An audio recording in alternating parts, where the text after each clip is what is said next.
I'm Jonathan. Hey, I'm Vlad. And this is Vlad's 2023 Elantra N that he has been so kind to let me drive today so I can do a difference and comparison between my Kona N and his Elantra N.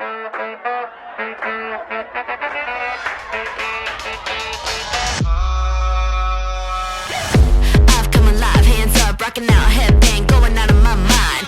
Coming hot, going down, picking up, I leave a cradle when I drop, see it from my bird's eye. I'm ready to chase, no more nice or slow, pick up the pace, I race everywhere I go. I am in control, dialed all the way up, volume to the maximum. Ha! Now get ready, ready for the machete, machete. I can be a sweet honey, but I get down in the dirt, I'm a wild little bunny. How do you feel about your Elantra N? Oh, it's really nice. I don't know. One thing that I've always wanted growing up was, I'm playing a racing video game and I'm like, dang, this is boring. I would always love to be able to just go in my garage and be like, you know what? I want to do the real thing. Let's go tear up some canyon roads or whatever. And I feel like this is exactly what I got here. I'm playing like Formula One 2023 or something. Nice. And I'm like, I'm bored. We could just go outside. You might have seen some shots. There's some great canyon roads out here. Just start ripping it. You know what I'm saying? Like do 40 minutes and then come back home and you're satisfied. And what most people don't realize is how much fun these cars really are being driven. The way they handle is amazing. The way they sound is amazing. And really for that $36,000 price point, it's the best bang for the buck out there. All right, so that's enough of us talking. Let's check out this review. So today I'm super excited to be able to test drive this awesome Elantra N. Hyundai's kind of at a crossroads right now because a year ago they stopped selling the Veloster N, which was the original N model. The Kona N is getting a refresh starting, I think in a couple months here. We should be getting them in the United States. It hasn't been announced if we're going to get a Kona N. We know we're getting an N line, so there's a good chance that we might not be getting another Kona N. We do know that the Elantra N is getting a refresh and they've been N-shotted. In fact, I think in China was where they debuted it. So we know that we're going to get a refreshed 2024 Elantra N. So it's kind of a crossroads because 2 days ago, we got the announcement that we're getting a very awesome Ioniq 5N. And this car has 600 plus horsepower. So it might be here in a few months that this will be the only gas-powered N that we get. We don't know, we'll find out. But I'm super excited to take it through its paces and see the differences and the similarities between my Kona N and this awesome Elantra N. So, honestly, I'm a little salty because the Elantra N gets the really, really cool seats. They have the N logo that's illuminated. You can see it at night, looks pretty awesome. And they're great looking seats. The Kona N gets the name, the N, embroidered, but it's a heavier and bigger seat. It's still a sports seat, but it's not as good as the Elantra N seats. Their seats look magnificent. Another thing I'm salty about is that we have in the Kona two pieces for the dashboard and the infotainment system, where the Elantra gets the newer curved piece. And it looks really, really good. Also gives a little bit more space too, which means you can show more stuff on the screen. And the final thing that I'm salty about is that we don't have a sunroof here in the United States. I think they do in Europe, but in the United States, the Kona N does not come with a sunroof. The Elantra N does, except I believe that when you get the stick shift, the manual, you can't get it, only with the DSG, the automatic. The seating in the car, especially in the rear, is a little bit bigger than the Kona N, and the trunk is definitely bigger. You can fit more stuff inside. It's deeper in, where the Kona N's is kind of flat, where you can put stuff inside, but it's not as big as you would think it would be, especially in a hatchback. And but other than that, very, very happy about the way the Elantra N's interior looks. It's pretty good looking interior, especially at the price point of $36,000, especially when most of the amazing stuff is within the engine, transmission, all that stuff. So this was the interior, and now let's get to the drive.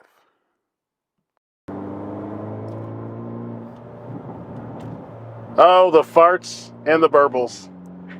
The signature of N cars. And this Elantra N is a lot of fun. It's a lot of fun. I do see distinct differences between the Kona N and the Elantra N, where this suspension is softer, especially in the softest mode. And I feel like the N mode in this car is the softest mode in the Kona because the Kona has stiffer suspension. Reason being, when they were engineering the car, what I've noticed, this car is a lot lower where the Kona sits higher, so they had to make the suspension stiffer. So between the two, the Elantra is going to have the more comfortable ride. Another thing that I noticed is that the exhaust seems to be a lot more responsive.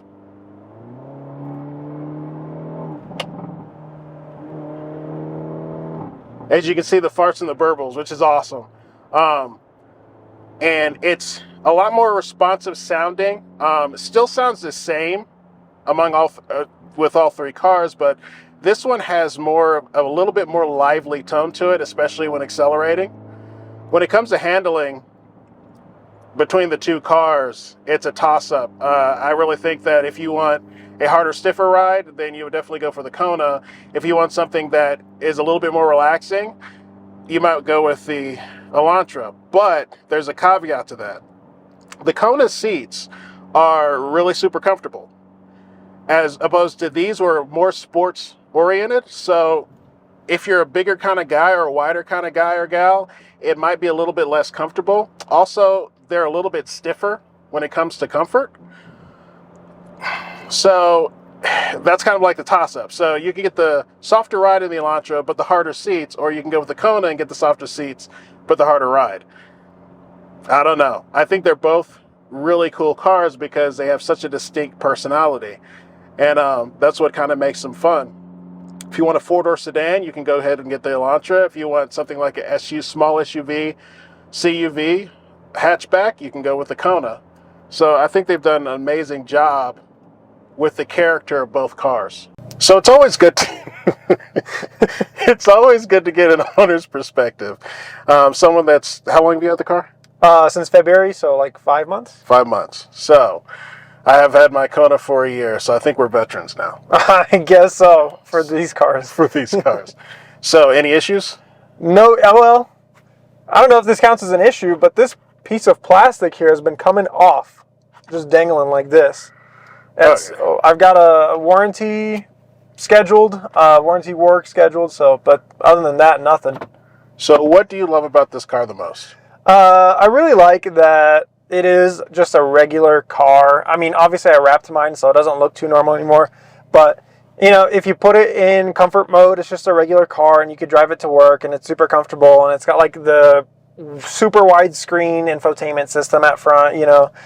It's super comfortable, and then like if I do want to drive it, it is a fun, you know, little performance car that you could take out to the canyons like I mentioned, or you know, like on a cruise with some friends, which I have done in the past, and it's really fun. So it's a little bit of both for a very small price tag, in my opinion. I 100% agree on that. The distinction I have between these cars, though, is where I feel like the Elantra is really good at being softer, kind of like a little bit more civilized, and that's really nice because you kind of have a choice between your ends for now, you know, until the end of the year, because we don't even know if there's going to be another Kona N. The Kona N, on the other hand, because the architecture for it's a little bit older, like it hasn't been refreshed until this year. I think you guys got to refresh the Elantra in 2021. I think so, yeah. Yeah, so the Kona's older. It has the same technology in it, but as I said in my review, and you can check out my review, I'll link it up here in the corner, the technology is the same. The interior feels a little bit older and the car feels a little bit more raw. So I think the cool distinction that you can come between the two is like the Kona is like the raw, you want it rough and you want it just all the farts, and it's just much more of a raw car, where I feel like the Elantra is just as raw, but it can be a little bit more subtle. I would probably agree with that, definitely. I have never driven the Kona N, but I would agree with your review, at least of the Elantra. Yeah, the Elantra I like, and it's going to be interesting to see because they're doing the refresh. Should be here, by the end of the year, maybe early 2024. I don't think they've done anything engine-wise there. I haven't heard anything. No. The one rumor I did hear is, though, you're cool. I don't know if you can see them, but very much like the M series where they have the lit M. Oh yeah. I did see in the there you go, the 2024s. It looks like they took that out. I did hear that as well. I haven't seen it, but I heard that, and people were disappointed. But you know, it's fascinating. Sorry, fellas. Yeah, no. But did you see the Ioniq 5? The interior? Yeah, No. it has them. Oh, nice. So, Okay. So it's going to be interesting. Okay, so let's say, what do you not like about your Elantra? One thing I don't like is how small the gas tank is. I have to get gas every, I think, 300 miles or less. I think it's only like 11 gallons or something like that. Yeah, it's really tiny. In fact, I'm glad you brought that up because I need to know a gas station because I'm at 4 miles. Right. And we're in Vlad's hood. I don't know where a gas station is around here, but no, I 100% agree with you. Yeah, we get about 300 miles, and these things eat. They're thirsty, especially if they're driven like, you know, they should be driven. So yeah, that is a knock. Anything else? No, I can't think of anything else really that pisses me off. Maybe the aspect that it's not all-wheel drive. Maybe that's something, but I don't know. At this price range, I don't know what you can really ask for. Yeah, because then, like, if you think about it, the hot hatches that are all-wheel drive are the, Volkswagen R32, or Volkswagen R, sorry. Mm-hmm. I'm dating myself. I had a 2008 R32, and it had all-wheel drive. But the price point has always been about 40 for those, Right. higher. And then what's the GR? The GR Corolla. Corolla is all-wheel drive. And then there was the STI, but now it's just the regular WRX. Yeah, and it doesn't look like... See, we're in a funny time because it looks like a lot of the hot hatches... Like, it's crazy that we did get the GR Corolla, and there still is a Golf R, and these cars, but everything's going electric, so... Interesting times, my friend. Well, you know what? I want to personally thank you for allowing me to review your car. Your car is awesome. Of course. Thank you. And it's going to be interesting to see. Any plans on upgrading to the Ioniq 5? No plans, no. I think it's a little bit out of my price range. I was hoping to pay this one off and then get a third car. That's my dream right now. The American dream. I love it. All right, Vlad. Thank you. Of course.